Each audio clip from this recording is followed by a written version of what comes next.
সবকিছু চুরি করে নিয়ে যাব। ও না রিয়া, ঘুমানো বন্ধ করো, তোমার ঘরে তো চোর ঢুকেছে। আমি দেখলাম তোমার কোন ঘরে জানি তাড়াতাড়ি করে ঢুকে গেল, ভালো মতো বুঝতেও পারিনি। ও না, এটা তো খুব খারাপ। আমার তাড়াতাড়ি চোরটাকে খুঁজে বের করতে হবে, না হলে আমার সবকিছু চুরি করে নিয়ে যাবে। চোরটা কি খাটের নিচে আছে? না। ফ্রিজের ভেতরে?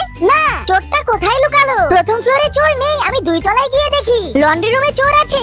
না নেই। বাথরুমে আছে? না নেই। বাথটাবেও তো নেই। 3 তলায় গিয়ে দেখি। রান্নাঘর আর ড্রেসিং রুমেও তো চোর নেই। আমি আমার পুরো বাড়িটা দেখলাম, কোথাও তো চোরটা নেই। মনে হয় খেলার মাঠে লুকিয়েছে, একটু খুঁজে দেখি। এই ছোট্ট সাদা কুকুর, তুমি কি কোনো চোরকে তোমার বাড়ির আশেপাশে লুকাতে দেখেছো? না, ও দেখেনি। তাহলে মনে হয় ও মাশরুমের বাড়িতে লুকিয়েছে। দেখি তো। না, মাশরুমের বাড়িতেও তো লুকায়নি। একটু দেখি তো গাজরের বাগানে লুকিয়েছে কিনা। না, গাজরের বাগানেও তো নেই। চোরটা তো ঝুনঝুনিও খাচ্ছে না, ঘুরঘুরিও খাচ্ছে না। তাহলে চোরটা কোথায় গেল?